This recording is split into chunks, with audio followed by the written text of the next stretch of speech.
primeira igreja presbiteriana em Petrolina, acolhendo vidas, adorando a Deus e anunciando às nações.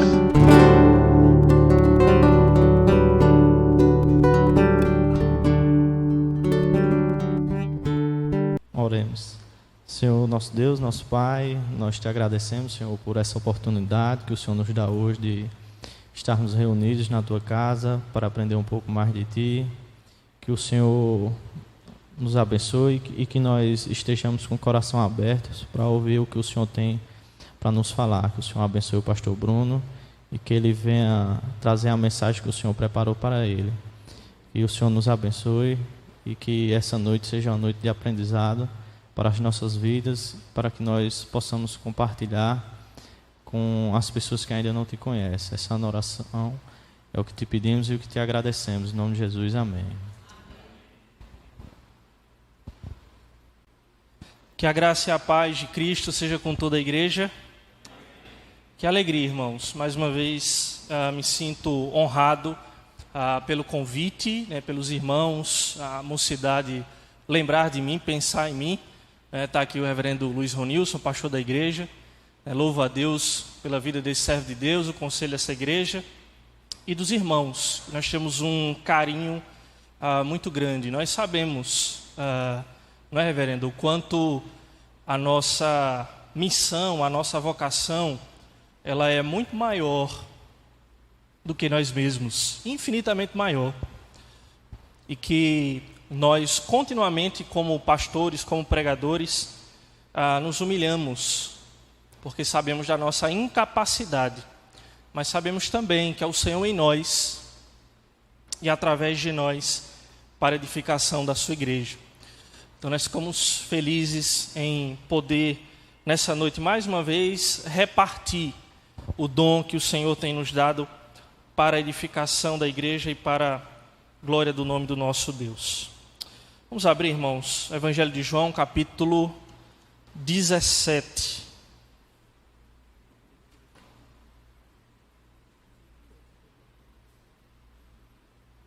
Evangelho de Jesus Cristo, segundo escreveu o apóstolo João, capítulo 17.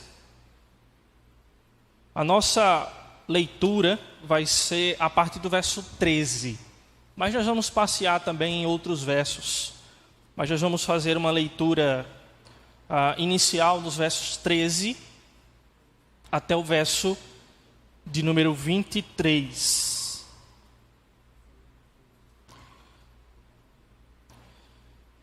Amém? Todos encontraram? A palavra de Deus diz assim: mas agora vou para junto de ti. Isto falo no mundo para que eles tenham o meu gozo completo em si mesmos. Eu lhes tenho dado a tua palavra e o mundo os odiou, porque eles não são do mundo, como também eu não sou. Não peço que os tires do mundo, e sim que os guardes do mal. Eles não são do mundo, como também eu não sou. Santifica-os na verdade. A tua palavra é a verdade. Assim como tu me enviaste ao mundo, também eu os enviei ao mundo. E a favor deles eu me santifico a mim mesmo, para que eles também sejam santificados na verdade.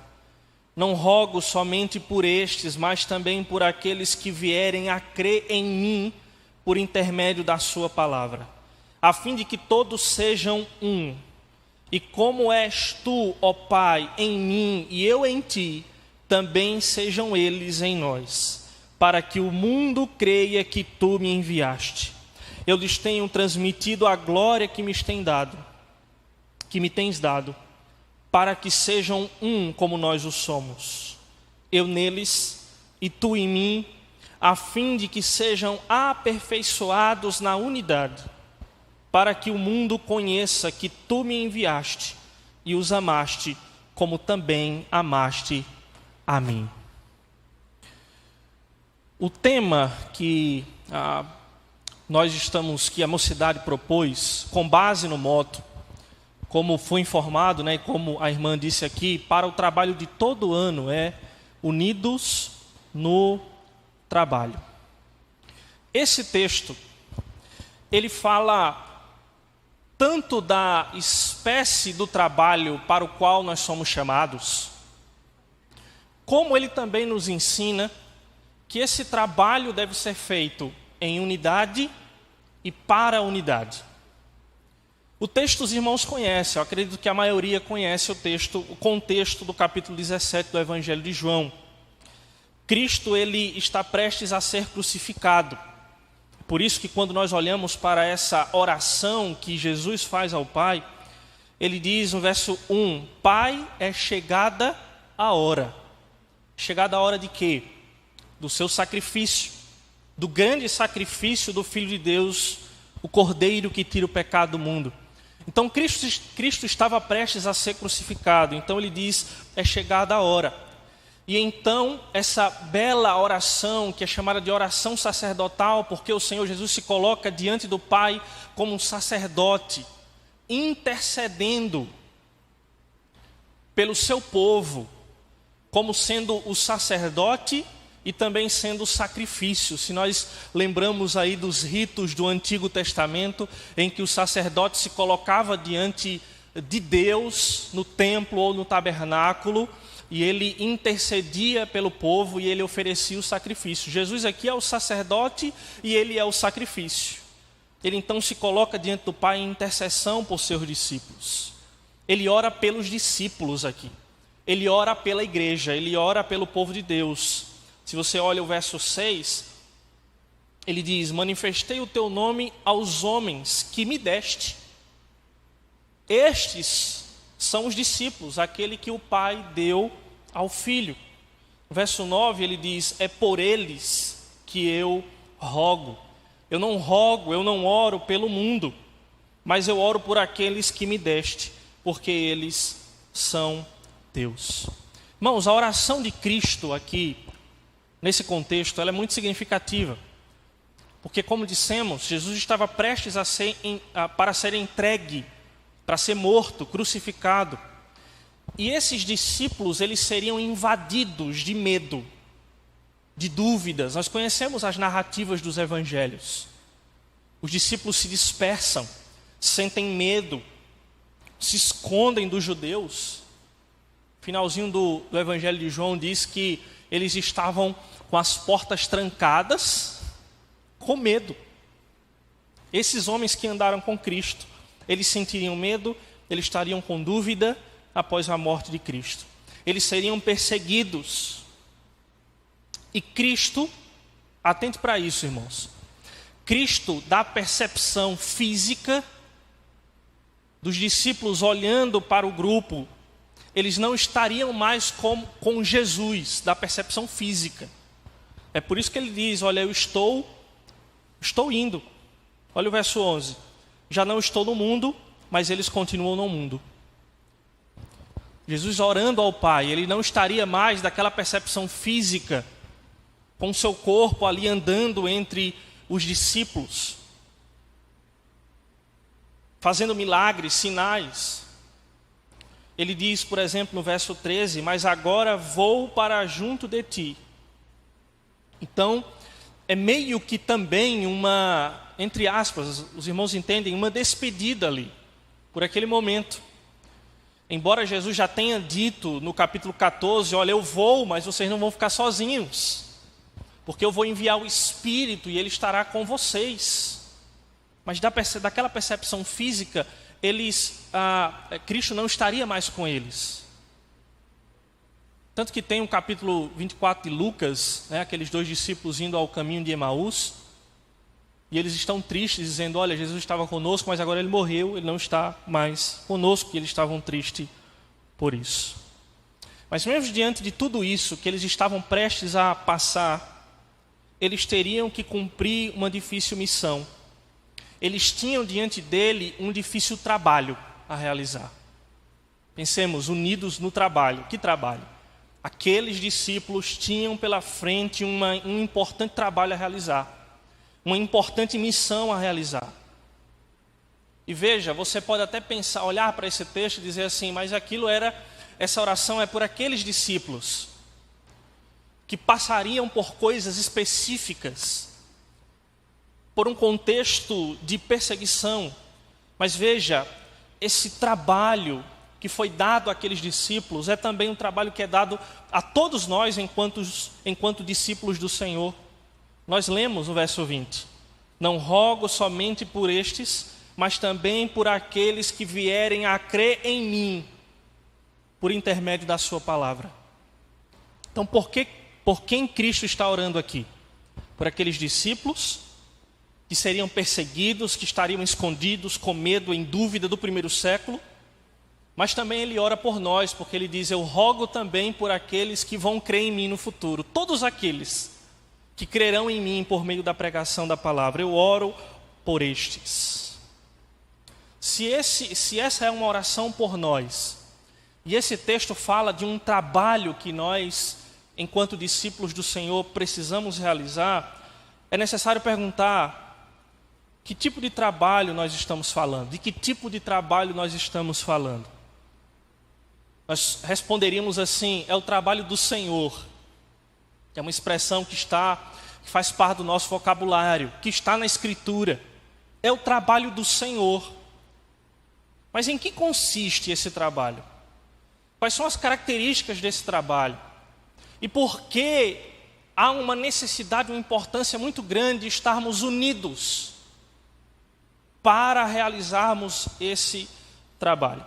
O que eu gostaria então, irmãos, de apresentar para os irmãos, para a igreja, a partir desse texto, são 4 características do trabalho que realizamos em unidade. 4 características do trabalho que realizamos em unidade. A primeira característica: o trabalho que nós realizamos enquanto discípulos do Senhor em unidade, ela é uma extensão do trabalho completo e perfeito que Cristo já realizou.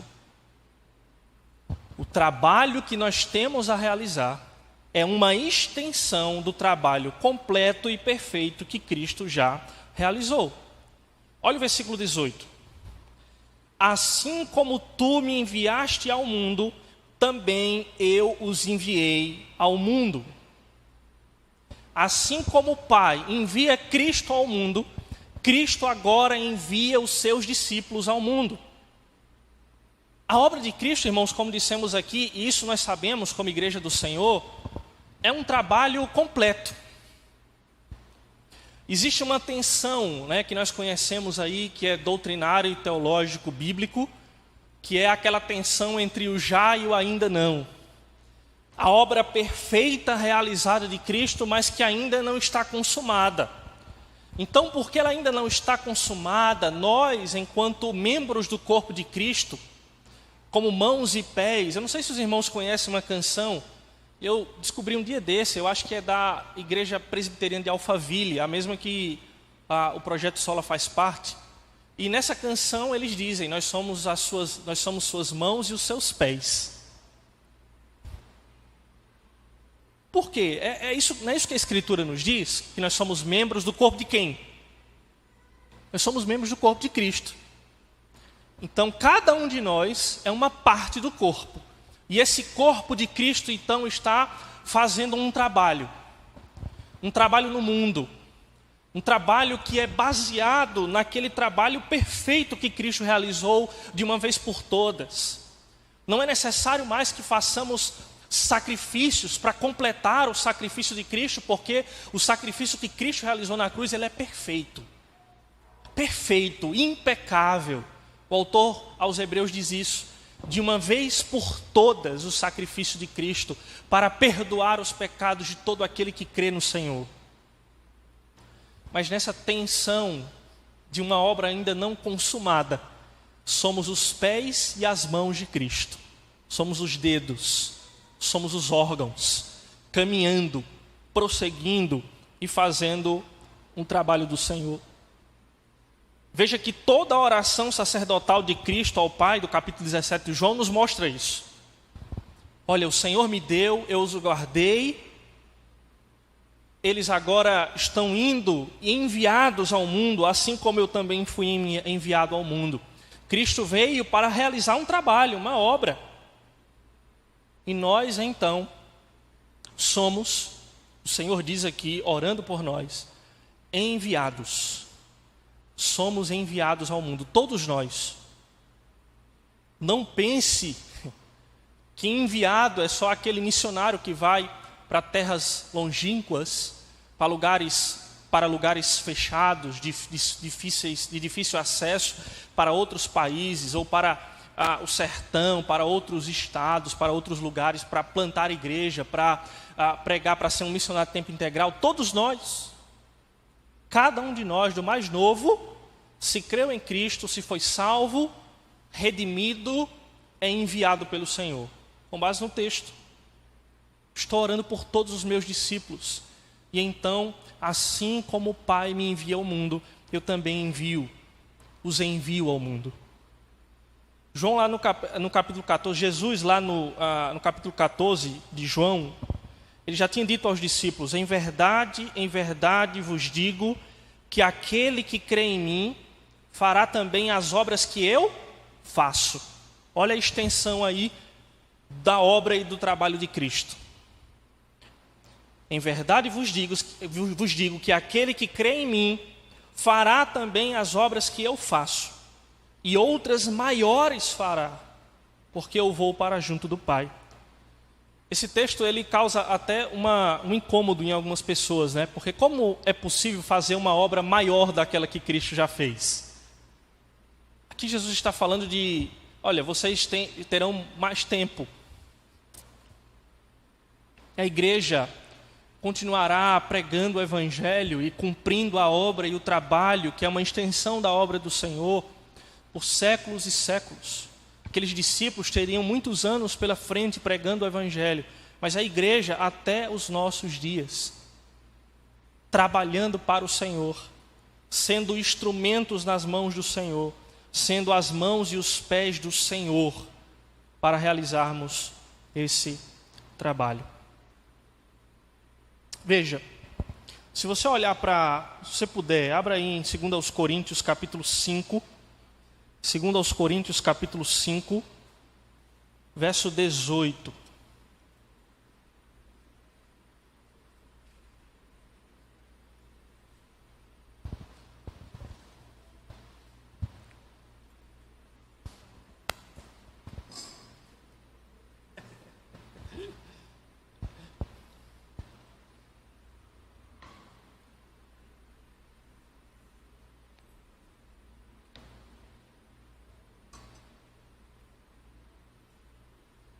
A partir do verso 18 nós lemos o seguinte: ora, tudo provém de Deus, que nos reconciliou consigo mesmo por meio de Cristo. É o que ele diz agora. E nos deu que ministério? Leiam aí. Mais forte, o ministério. Deus nos reconciliou com Ele por meio de Cristo. E então nos dá um ministério. O ministério da reconciliação. Então aqui, veja, há uma obra concreta e acabada. O Senhor Deus nos reconciliou consigo mesmo por meio de Cristo e nos deu o ministério da reconciliação. Prosseguimos trabalhando em um ministério. Aqui a palavra ministério é serviço, é trabalho. Se você talvez esteja se perguntando qual o ministério você recebeu, talvez você seja novo na igreja e esteja orando ao Senhor para que o Senhor te dirija a algum departamento da igreja, algum ministério. Antes disso, entenda que todos nós, eu e você, recebemos o ministério da reconciliação. E o Senhor está nos usando a igreja, os seus discípulos, o seu povo, para reconciliar tantos outros com Ele mesmo. E nós, então, somos instrumentos em suas mãos. Somos as suas mãos e os seus pés, como membros do corpo de Cristo. O que isso nos diz em um primeiro momento, irmãos? Essa primeira característica. Se o trabalho que nós realizamos em unidade para o Senhor é uma extensão do trabalho de Cristo, então nós não podemos inventar a roda. Nós não podemos nos desviar daquilo que já é o trabalho do Senhor, o propósito do Senhor, aquilo que Ele já determinou, a missão e o trabalho que Ele já determinou para os seus discípulos e para a sua igreja. Então temos que ter foco e prosseguir nesse trabalho, um trabalho que produzirá, pela graça de Deus, pelo agir do Espírito Santo, mais e mais pessoas reconciliadas com o Senhor, mais e mais discípulos do Senhor, mais e mais pessoas convertidas aos pés de Cristo. Então, o nosso trabalho é uma extensão do trabalho completo e perfeito que Cristo já realizou. Segunda característica: o trabalho que realizamos em unidade consiste em trabalhar em território inimigo. Essa é a segunda característica do trabalho que nós realizamos em unidade. Consiste em trabalhar em território inimigo. Verso 13 diz: mas agora vou para junto de ti, Cristo está dizendo ao Pai, e isto falo no mundo para que eles tenham o meu gozo completo em si mesmos.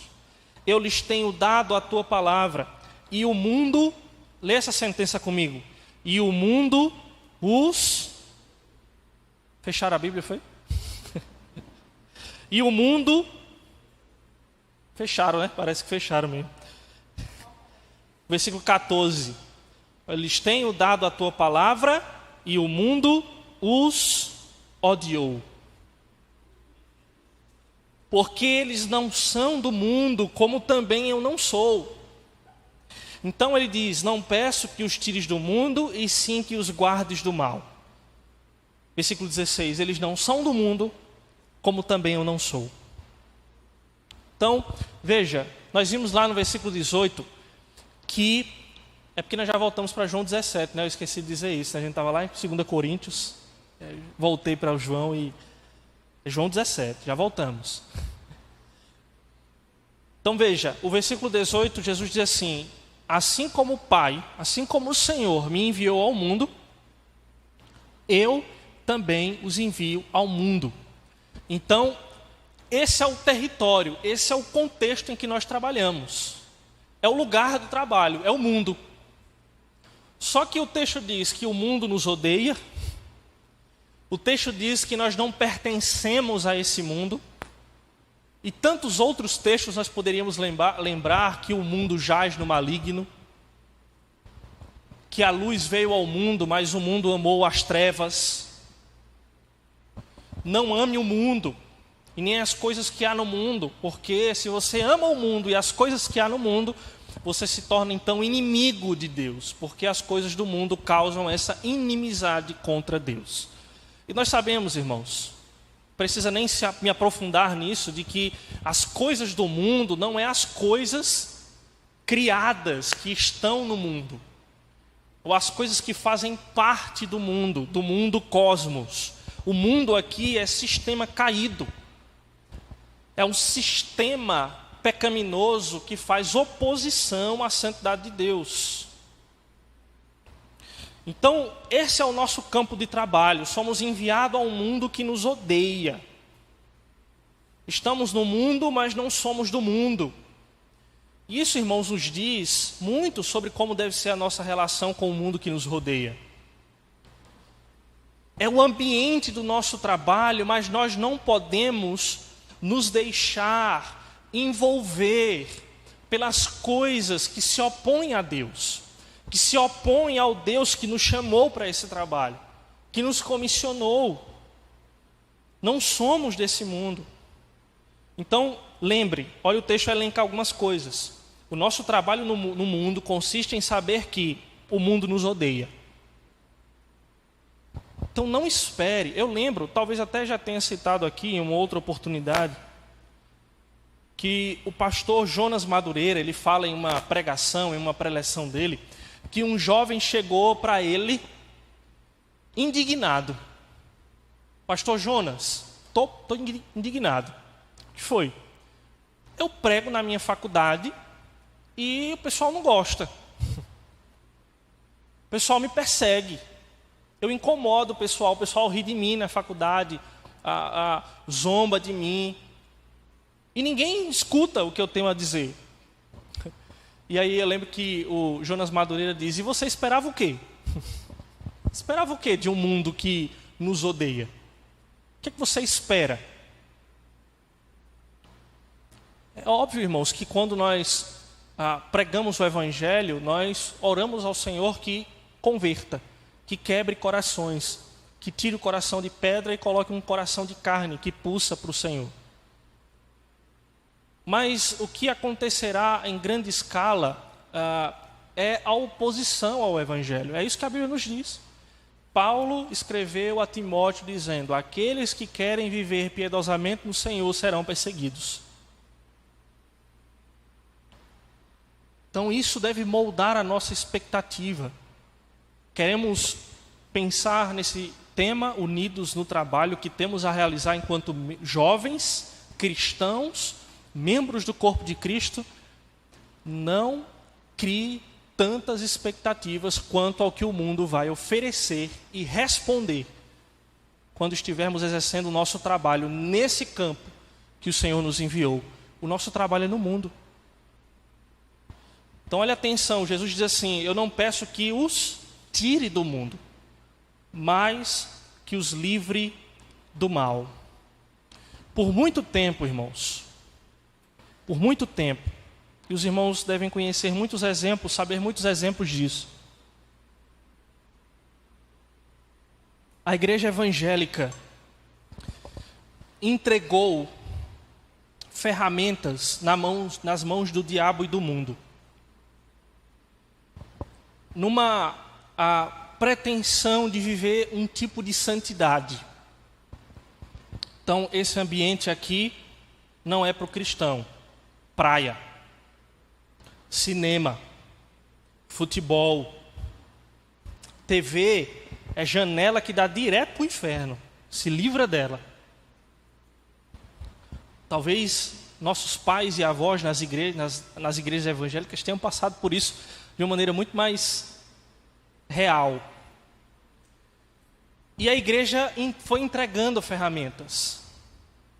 Mas olha o que Jesus diz: eu não peço que os tire do mundo, porque é no mundo que eles terão que ser luz. É o mundo que é o campo de batalha, que é o lugar de trabalho, é o campo do trabalho, é o mundo. Então, assim como Jesus exerceu seu ministério no mundo, nós também somos enviados ao mundo para exercer o nosso trabalho, para a glória do Senhor. Agora, sem se contaminar com o mundo, sem se contaminar com este século, sem tomar a forma desse século, segundo aquilo que o próprio apóstolo Paulo diz lá em Romanos capítulo 12, não tome a forma do mundo. Porque vocês não são do mundo, mas vocês estarão no mundo. Então nós, quando vamos ao mundo, entendemos que o mundo nos odeia, mas que nós podemos ter alegria completa no mundo. Jesus ora isso ao Pai, dizendo: olha, eu oro, eu falo isso no mundo para que eles tenham o meu gozo completo em si mesmos. E por que é possível ter uma alegria plena e completa, mesmo estando no mundo que nos odeia, quando nós cumprimos e obedecemos a missão que o Senhor nos deu? Porque o Senhor nos garante que seremos guardados do mal que há no mundo. O mundo nos odeia, mas nós podemos ter alegria completa no mundo, porque o Senhor nos livra de todo o mal. O Senhor nos guarda de todo o mal que há no mundo. Creia, irmãos, que a oração do filho ao pai é uma oração perfeita. Não peço que os tire do mundo, mas que os livres do mal. Então nós caminhamos assim. Eu dizia, quando era mais novo, viu, reverendo Ronilson, essa história aqui acho que também já deve ter contado aqui. Eu conto as histórias e aí eu vou esquecendo onde é que eu conto. Eu saí de casa com 20 anos para ter minha primeira experiência missionária, né, no campo.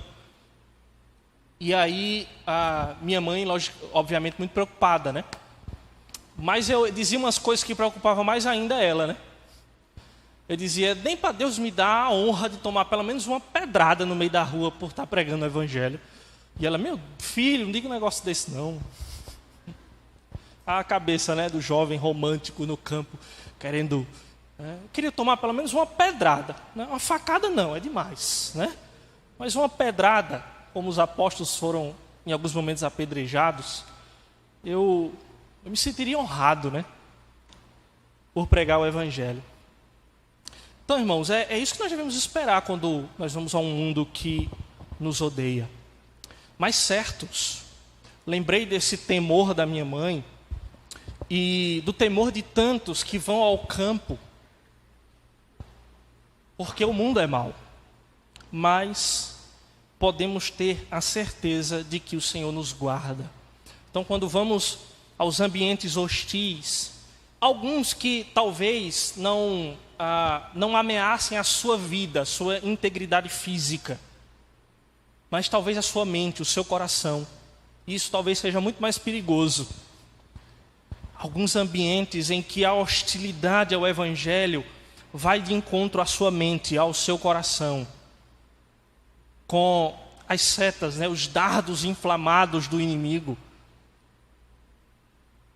com algumas concepções de mundo que são contrários ao Evangelho. O Senhor nos guarda de todo mal, porque o Senhor nos disse isso. Então, o nosso trabalho consiste em trabalhar em território inimigo. Em terceiro lugar, o trabalho que nós realizamos em unidade para o Senhor é um trabalho que requer santificação pela palavra de Deus.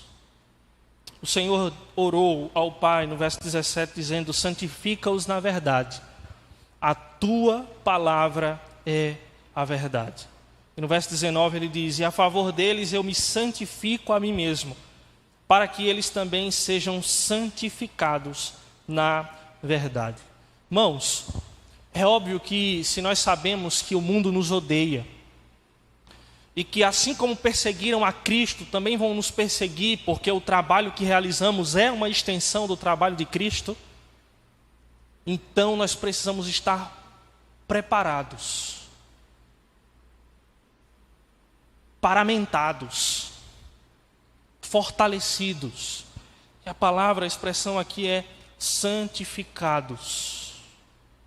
E santificados, irmãos, às vezes nós pensamos muito em a santificação, uma coisa tão abstrata, uma coisa tão distante da realidade, que nos esquecemos que nós somos, como o Senhor Jesus nos ensina aqui, santificados, purificados, separados, habilitados pela palavra.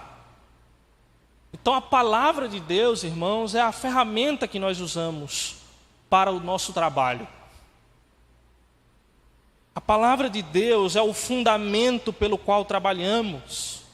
A palavra de Deus é regra para aquilo que cremos e praticamos.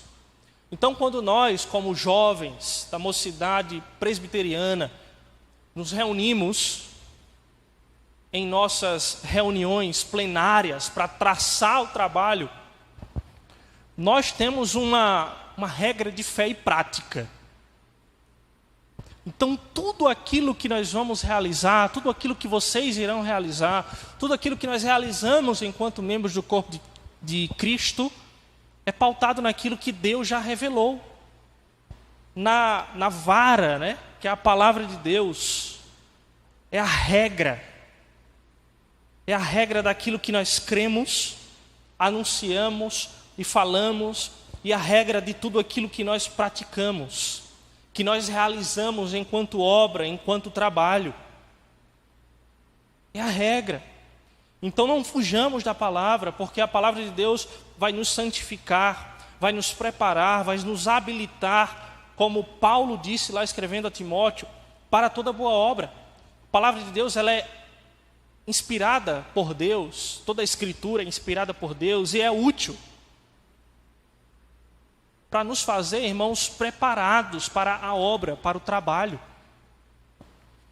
Então, o que infelizmente, podemos pensar infelizmente, em tantas tradições evangélicas que no afã de se ter muitos jovens, de se ter muitos membros, se esqueceram da palavra, se esqueceram daquilo que é central, que deve reger a nossa vida como como povo de Deus e reger o nosso trabalho para o Senhor. Se nós nos desviarmos da Escritura, da regra de fé e prática, nos perdemos. E não importa os resultados que teremos, a nível de números, de pessoas que se reunirão à nossa volta, de status, se estivermos distante da palavra de Deus, nós fracassamos em nosso trabalho. Fracassamos. A palavra, irmãos, segundo o que o Senhor Jesus ora ao Pai aqui, nos purifica e nos equipa para o trabalho. Sem santificação, sem uma santificação pela palavra, sem uma santificação na verdade de Deus, nosso trabalho na igreja será ativismo religioso. E essa é a verdade. Será ativismo religioso. Vamos bater cartão na igreja. Vamos cumprir a agenda. Mas a palavra de Deus diz: sem santificação ninguém verá o Senhor. Ninguém verá a glória do Senhor. Ninguém verá o agir do Senhor.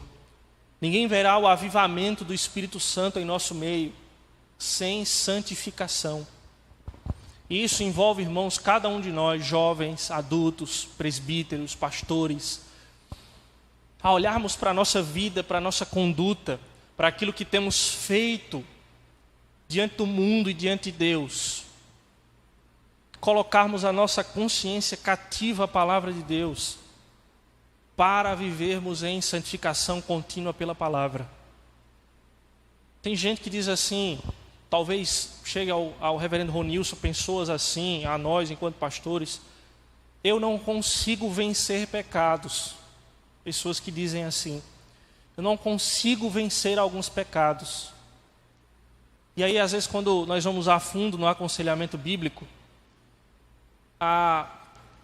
essas pessoas não têm tido um distanciamento da palavra de Deus, das disciplinas espirituais.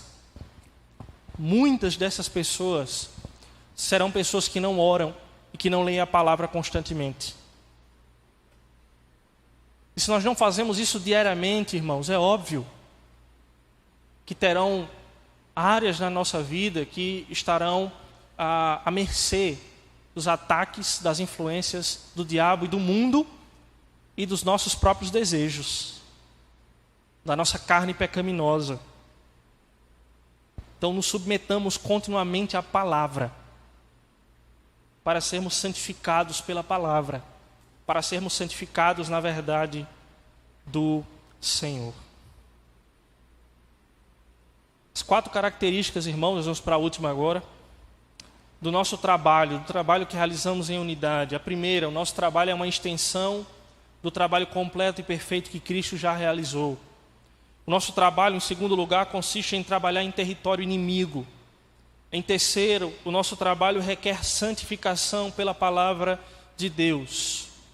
E em último lugar, o nosso trabalho para Deus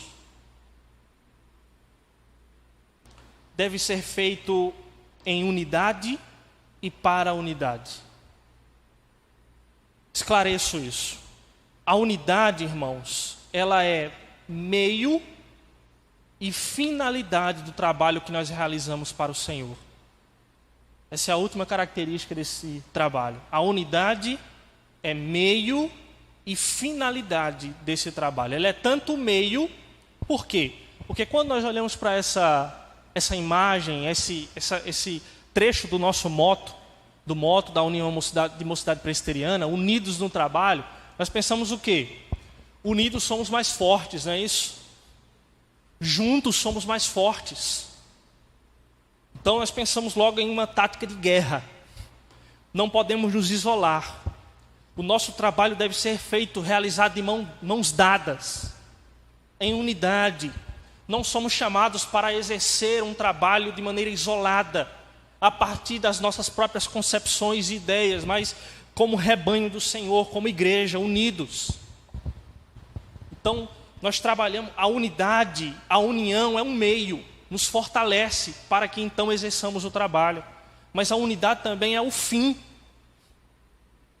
Porque quando nós trabalhamos, faz parte do nosso trabalho para o Senhor, nos fortalecermos em unidade. Olha aí o verso 21. A fim é o objetivo. A fim de que todos sejam um. O Senhor ora ao Pai dizendo, a fim de que todos sejam um. E como és tu, ó Pai, em mim e eu em ti, também sejam eles em nós, para que o mundo creia que tu me enviaste. Eu lhes tenho transmitido a glória que me tem dado, para que sejam um, como nós o somos. Eu neles e tu em mim, a fim de que sejam aperfeiçoados na unidade, para que o mundo conheça que tu me enviaste e os amaste, como também amaste a mim. Então, repetindo essa expressão, trabalhamos em unidade e para a unidade. Precisamos trabalhar unidos, porque juntos somos mais fortes, mas também trabalhamos para fortalecer ainda mais a unidade. Porque Paulo escreveu lá em Efésios capítulo 4, verso 3. Se esforcem diligentemente por preservar a unidade do Espírito no vínculo da paz. Esforcem-se, trabalhem por preservar a unidade. Por quê, irmãos? Porque preservar a unidade não é fácil. Preservar a unidade faz parte do nosso trabalho. Porque, irmãos, sem unidade, é isso que o Senhor Jesus está dizendo aqui. Olha a força da unidade. Vocês sendo um só, porque é isso que é o corpo de Cristo, vocês são um. É uma realidade, irmãos, que transcende a nossa capacidade psicológica, mental, racional de entender. Como é que a Bíblia, por exemplo, diz que quando o homem e uma mulher se casam, eles agora não são mais dois, mas eles são um? Porque quando a gente olha para o casal, a gente vê dois. Mas é uma unidade espiritual, plena e perfeita, que o Senhor Jesus diz, agora eles são um apenas. Ele fala isso também a respeito da igreja. Ele diz assim como, olha o mistério da Trindade, né? Assim como eu e o Pai somos um, que eles também sejam um. A unidade, irmãos, é o maior desafio e a realidade mais profunda e bela do corpo de Cristo. Nós agora somos um só corpo, unidos, embora os membros sejam muitos, mas o corpo é um apenas. E Jesus diz, para que o mundo creia que o Senhor me enviou. Olha aí a realidade poderosa da unidade. Quando nós vivemos em unidade, essa unidade, ela impactará o mundo. Porque, irmãos, isso é muito profundo. Veja que a Escritura, o Novo Testamento, ela fala muito dessa unidade. Paulo trabalha isso de uma maneira muito profunda lá no livro de Efésios. Ele diz, olha, antes eram dois povos, judeus e gentios. Havia uma inimizade natural entre esses dois povos. Eles eram inimigos naturais, judeus e gentios. A própria lei de Deus determinava que gentios que não se circuncidavam e se convertiam ao judaísmo eram cerimonialmente impuros. Não podiam adorar com o povo de Deus. Então havia uma divisão, uma inimizade natural entre judeus e gentios. Mas aí Paulo diz, agora, em Cristo, vocês são família. Sempre quando eu falo de unidade, irmãos, eu lembro de uma realidade hipotética, né? Pense, por exemplo, na Alemanha nazista.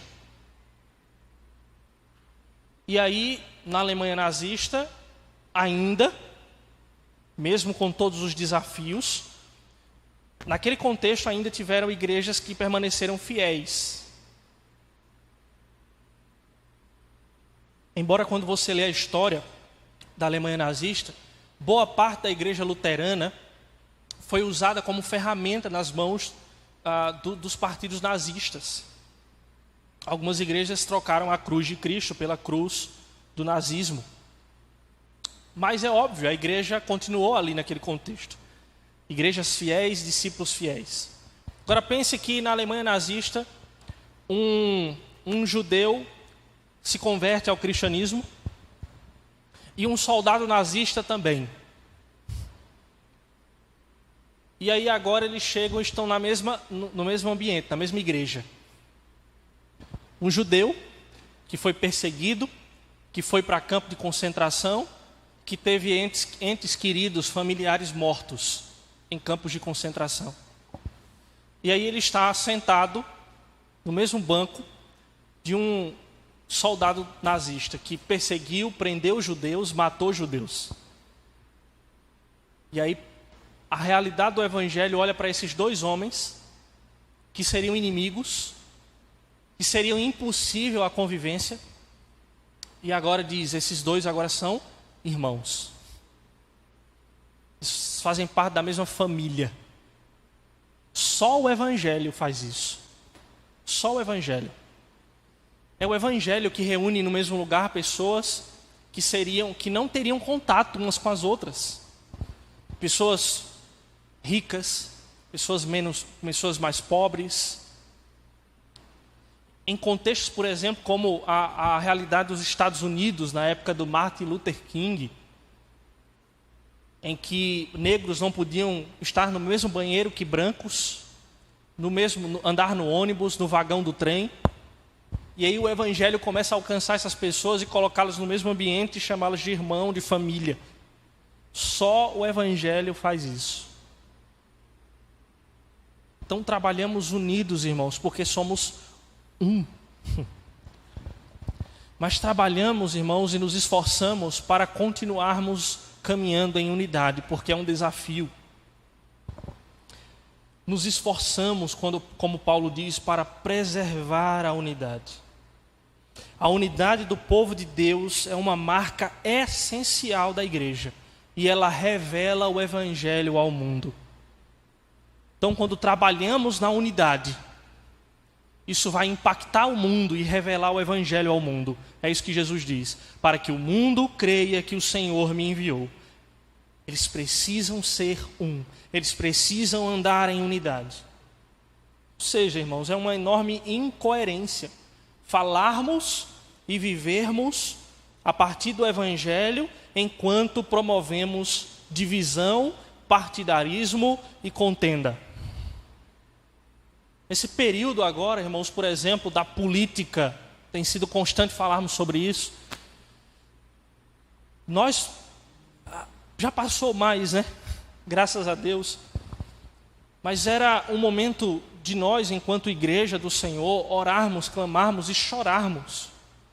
Porque a igreja estava sendo afetada na sua unidade por questões partidárias. Por projetos de poder. Enquanto a Bíblia fala da beleza e profundidade e poder da unidade, estávamos dividindo o corpo. Estávamos causando contenda. Por que não? Porque é o meu partido, é o meu candidato. E nordestino fala, alguns, né, candidato, né? Fica pior ainda. O meu candidato. E dividindo, né? Pessoas que usavam as redes sociais para causar divisão no corpo de Cristo. Contenda. É uma enorme incoerência. Por isso, unidos no trabalho, mas trabalhando também para cada vez mais estarmos unidos, estarmos em unidade, porque isso faz parte do trabalho, e é uma parte muito difícil do trabalho. Porque eu quero ir por aqui, o meu irmão disse que o meu irmão quer ir por aqui. E aí achava assim, mas o pastor disse assim, o conselho disse assim, e a mocidade eu gosto, mas o pessoal está indo por aqui, eu queria ir por aqui. Então faz parte do trabalho, faz parte do nosso esforço, preservarmos a unidade. Eu concluo, irmãos, resumindo e lembrando essas características do nosso trabalho em unidade. que nós precisamos entender e lembrar sempre, quando estivermos envolvidos no trabalho da obra do Senhor, é que, primeiro, não podemos perder o foco e devemos continuamente lembrar que fomos enviados por Cristo para uma missão específica. A extensão da sua obra de redenção, salvação e reconciliação. 2, precisamos nos preparar para estarmos em um mundo que nos odeia e seguirmos confiantes que o Senhor nos guarda de todo o mal. 3, devemos nos santificar continuamente por meio da palavra de Deus. E em quarto lugar, é essencial seguirmos em unidade e em prol da unidade que revela o Filho de Deus ao mundo. Que o Senhor nos ajude para a honra e glória do Senhor. Vamos orar. Senhor nosso Deus e Pai, nós mais uma vez oramos ao Senhor gratos por tudo aquilo que o Senhor tem feito em nossas vidas. Gratos, ó Deus, porque a Tua palavra é infalível, é inerrante, é eficaz. E o Senhor Deus não depende da nossa capacidade, da nossa eloquência. O Senhor Deus não permite que a Tua palavra volte vazia, a palavra do Senhor. Continue, ó Deus, nos abençoando enquanto igreja, enquanto discípulos, para caminharmos realizando o trabalho que o Senhor nos chamou para fazer. Nos dando graça, nos fortalecendo, ó Pai, para que estejamos unidos fazendo o trabalho do Senhor, sendo fortalecidos, ó Pai, quando esse mundo hostil se levantar contra a Tua palavra, contra o Senhor, e que o Senhor Deus gere cada vez mais fé em nosso coração, para que possamos, ó Deus, confiar no poder de Deus que nos guarda de todo mal, no poder do Senhor que nos guarda, que nos livra, mas nos dê coragem, ó Deus, para que no mundo sejamos luz para a Tua glória.